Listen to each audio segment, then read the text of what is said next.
Bismillahirrahmanirrahim. Assalamualaikum warahmatullahi wabarakatuh. Alhamdulillahirabbil alamin. Puji syukur atas kehadirat Allah Subhanahu wa taala yang telah melimpahkan segala rahmat dan hidayahnya. Bapak dan Ibu dan rekan-rekan semuanya yang dirahmati oleh Allah Subhanahu wa taala. Pada kali ini kita akan melanjutkan perkuliahan kita mengenai bab tauhid, yakni salah satu bab inti di dalam ajaran Islam.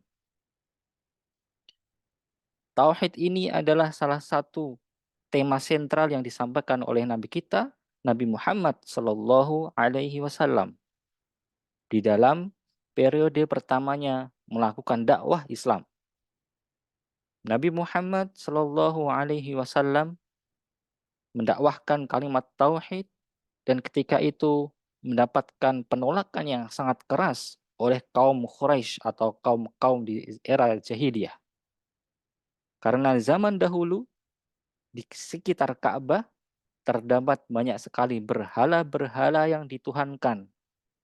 Ketika datang dakwah tauhid yang dibawa oleh Nabi Muhammad Shallallahu Alaihi Wasallam, maka intinya adalah menolak semua berhala yang ada di sekitar Ka'bah dan hanya meyakini dan mengimani bahwa Tuhan itu hanya satu, yakni Allah Subhanahu wa taala. Karena inilah orang-orang Quraisy dan orang jahiliyah menolak keras apa yang dibawa oleh Nabi Muhammad Shallallahu Alaihi Wasallam. Dan kemudian bahwa dakwah tauhid ini adalah dakwah yang dibawa oleh semua para nabi dan rasul. Karena itulah inti dari agama ini bisa kita katakan salah satunya adalah mentauhidkan Allah Subhanahu wa taala. Maka dari itu, apa itu tauhid? Di dalam perkuliahan ini kita akan membahas dasar-dasar dari ilmu tauhid. Yang pertama adalah mengenai pengertiannya. Kemudian yang kedua adalah fungsi di era modern, kita tambah kajian kontekstual. Kemudian yang ketiga adalah prinsip penolakan dan penetapan atau an-nafyu dan al-isbat di dalam kalimat tauhid la ilaha illallah. Yang pertama, mengenai pengertian.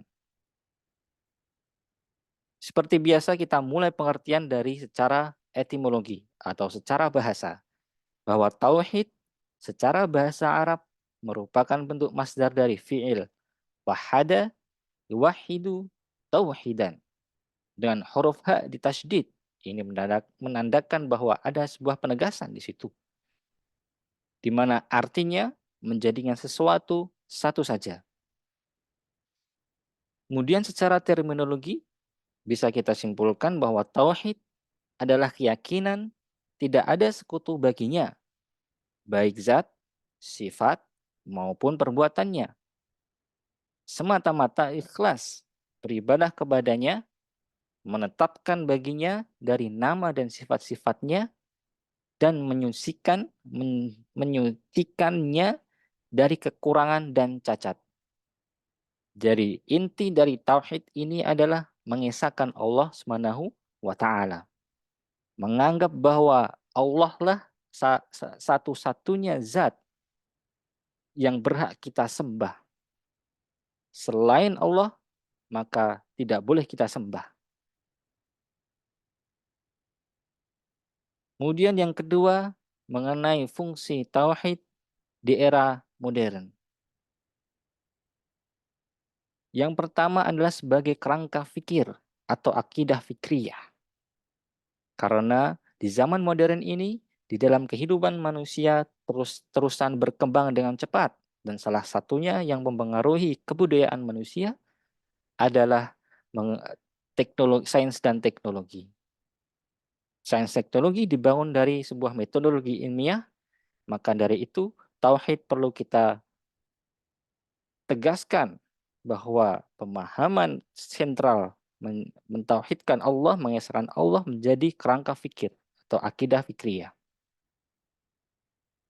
Kemudian yang kedua adalah menjadi pembebasan mental.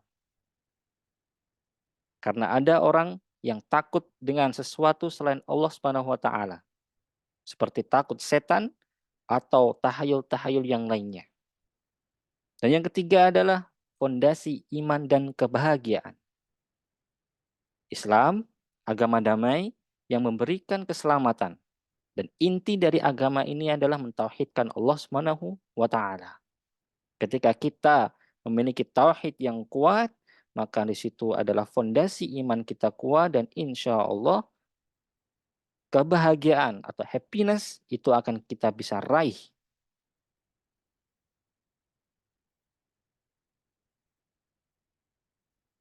Tauhid sebagai kerangka fikir atau akidah fikriyah atau sebagai frame of thought dalam perkembangan ilmu pengetahuan dan teknologi.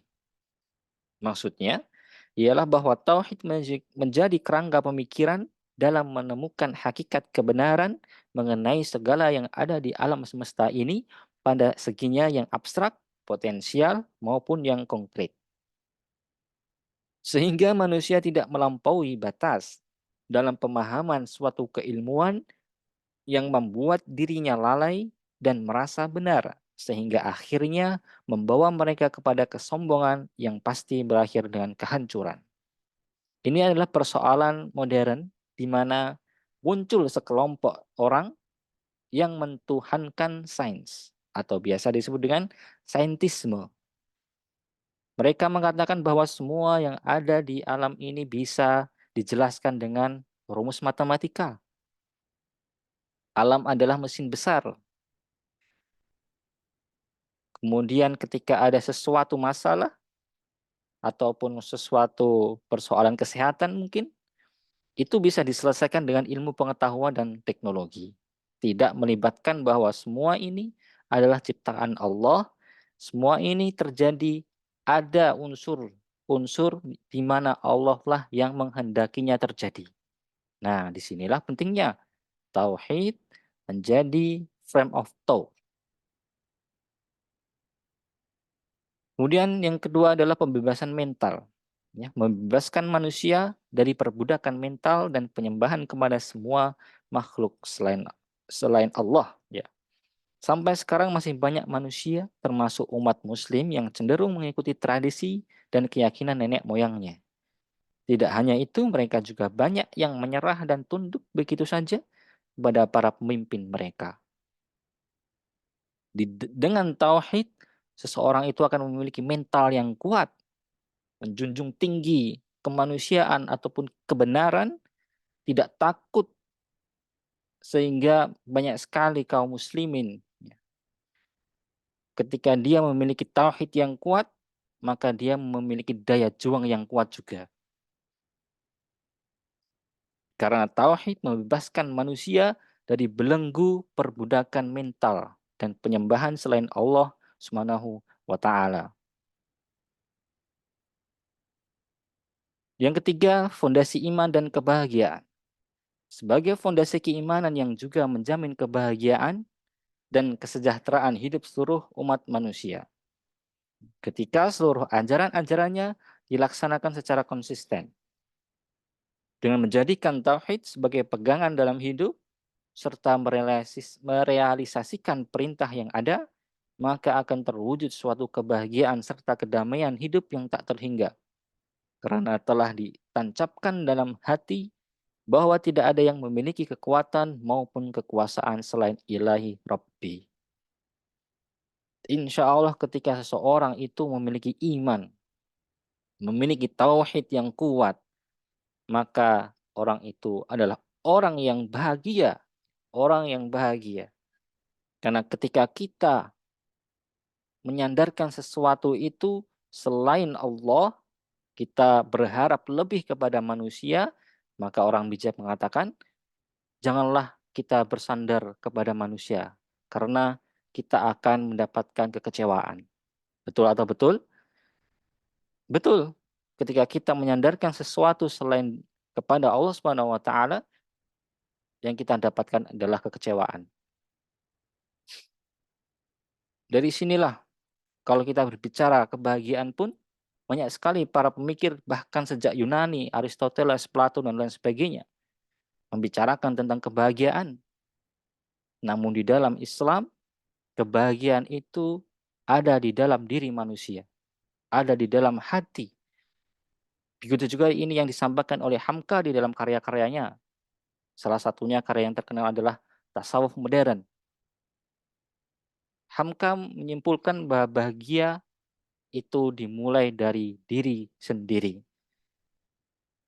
Tentu di sini akan dibahas banyak sekali hal kalau kita membicarakan tema kebahagiaan ini. Dan kebahagiaan itu tidak bisa diraih kalau tidak punya iman. Sederhananya juga, kita tidak akan bisa bahagia kalau kita tidak bersyukur. Kita memiliki banyak harta, kalau kita tidak bersyukur, maka intinya, isinya adalah kurang. Ya. Hati itu akan merasa kurang. Namun, apapun yang kita miliki, kalau di dalam hati kita ada setitik, setitik berkesyukuran, ya, ada setitik kesyukuran, maka disitulah ada secercah kebahagiaan. Seperti itu. Setelah itu, yang ketiga, poin yang terakhir, mengenai prinsip penolakan dan penetapan. Atau prinsip an-nafyu dan al-itsbat. Sebagaimana yang telah kita fahami, bahwa makna la ilaha illallah adalah tidak ada sesembahan yang berhak disembah atau diibadahi kecuali Allah. Di dalam kandungan kalimat tauhid tersebut terdapat dua rukun, yaitu an-nafyu, peniadaan atau penolakan. Rukun ini diambil dari petian kalimat tauhid la ilaha, ya. Rukun peniadaan di sini maksudnya adalah meniadakan seluruh sesembahan selain Allah.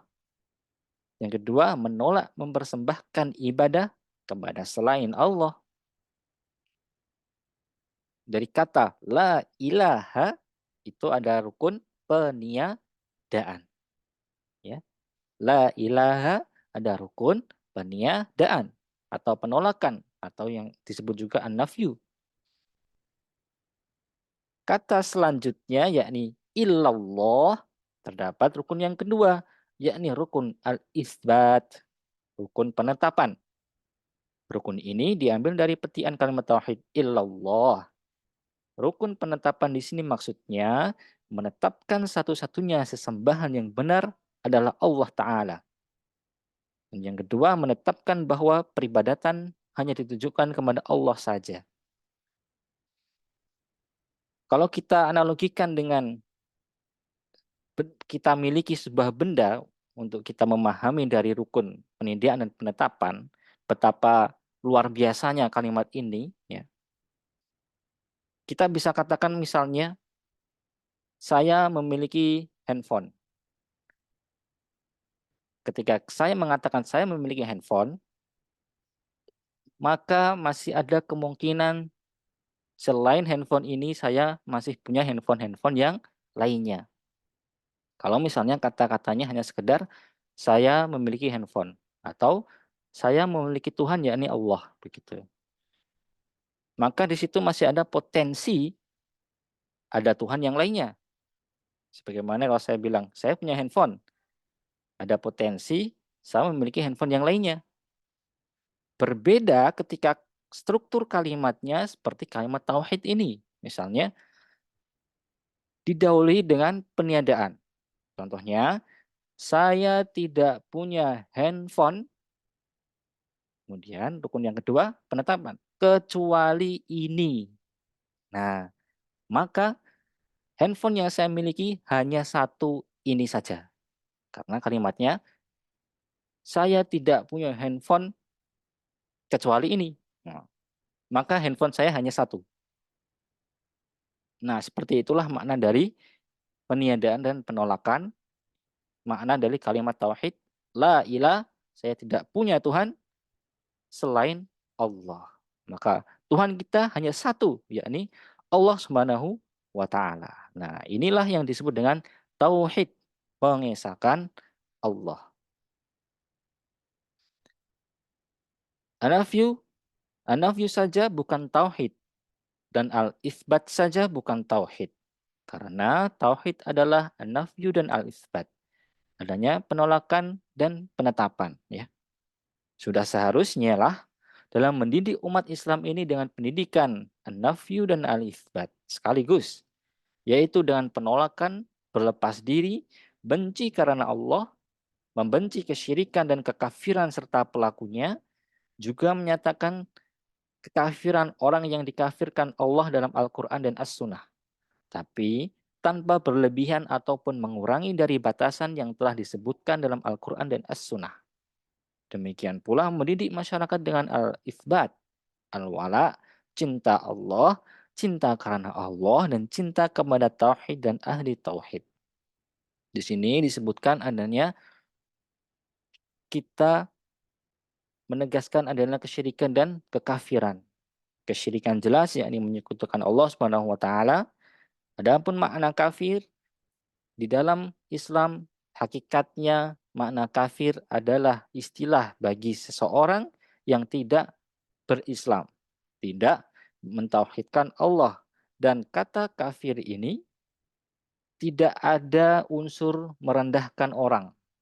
Berbeda dengan wacana-wacana yang bergulir, ya. Di zaman sekarang ada Islamofobia mengatakan tidak boleh mengatakan kafir karena itu menyinggung menyinggung orang lain, menyinggung yang beragama lain. Padahal secara makna kafir itu ya seorang yang selain Islam disebut kafir, orang yang menutup diri. Di situ tidak ada makna-makna merendahkan orang lain, ya, mengejek orang lain karena tidak berislam. Itu hanya sebuah sebutan di luar Islam. Jadi di sini jangan sampai keliru untuk memahami sebagaimana wacana-wacana yang bergulir, yang saling berkelindan sehingga membuat makna kafir ini menjadi berubah. Ya, ini perlu untuk kita garis bawahi. Nah, karena makna kafir ini juga disebutkan dalam Al-Quran. Dan kita juga tidak boleh mengkafirkan orang lain.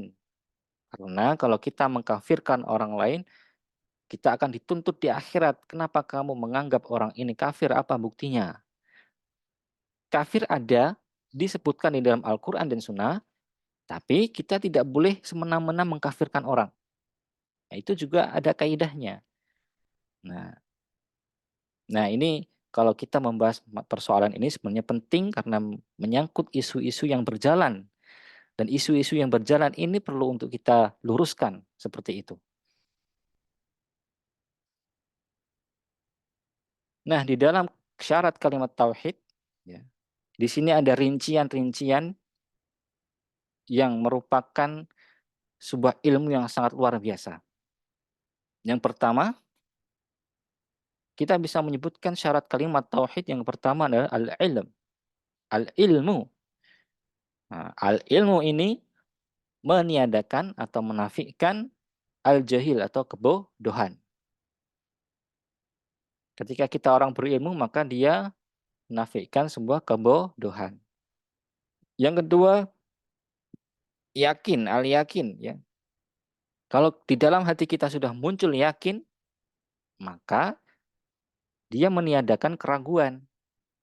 Sebaliknya kalau masih ada ragu-ragu berarti belum yakin, seperti itu, ya. Yang ketiga adalah al-qabul, menerima. Dia meniadakan sebuah penolakan. Kalau kita menerima maka kita tidak menolak. Yang keempat adalah sebuah ketundukan. Sebagai orang bertauhid kita harus tunduk kepada Allah. Harus menerima, harus tunduk. Kita tidak boleh menolak dan kita tidak boleh berlawanan dengan ketundukan, yakni meninggalkan atau membiarkan. Maka kita harus perhatian, care dengan agama kita. Karena kita tunduk, tidak meninggalkan atau membiarkan begitu saja. Kemudian yang kelima adalah pembenaran, yang meniadakan atau menafikan kedustaan. Ketika kita berpegang teguh kepada kebenaran, maka kita harus menolak segala hal berkaitan dengan kedustaan. Kemudian yang berikutnya, yang keenam adalah al-hub atau cinta. Ya, di dalam ketauhidan seseorang maka perlu menghadirkan cinta, yang dimana cinta ini bertolak belakang atau menolak adanya sebuah kebencian. Cinta sebagaimana kita bisa maknai ketika kita mencintai seseorang, maka kita akan senantiasa menyebutnya atau ingin berdekat dengan dia. Maka ketika kita mentauhidkan Allah dengan cinta, maka kita hendaknya pastinya seseorang itu akan banyak mengingat Allah dan selalu ingin di dekatnya dengan senantiasa melaksanakan ibadah-ibadah. Dan syarat kalimat tauhid yang terakhir yakni adalah al-ikhlas. Dan ini adalah salah satu hal yang sangat penting. Ikhlas meniadakan ria atau pamer. Karena salah satu fondasi ibadah adalah sesuai dengan tuntunan yang sudah dituntunkan atau ada dalilnya. Yang kedua adalah ikhlas. Ibadah itu akan diterima oleh Allah Subhanahu wa taala kalau dia memenuhi dua syarat tersebut. Yakni ada dalilnya, ada tuntunannya, yang kedua ikhlas. Maka dari itu syarat yang ikhlas ini adalah salah satu syarat yang sangat penting. Kita harus ikhlas mentauhidkan Allah Subhanahu wa taala. Kalimat tauhid la ilaha illallah merupakan harga surga. Kalimat la ilaha illallah adalah kebaikan yang paling utama. Kalimat la ilaha illallah adalah zikir yang paling utama. Kalimat la ilaha illallah adalah amal yang paling utama, paling banyak ganjarannya, menyamai pahala memerdekakan budak, dan merupakan pelindung dari gangguan setan. Kalimat la ilaha illallah adalah kunci 8 pintu surga. Orang yang mengucapkannya bisa masuk lewat pintu mana saja. Demikian yang bisa kami sampaikan. Akhirul kalam. Wassalamualaikum warahmatullahi wabarakatuh.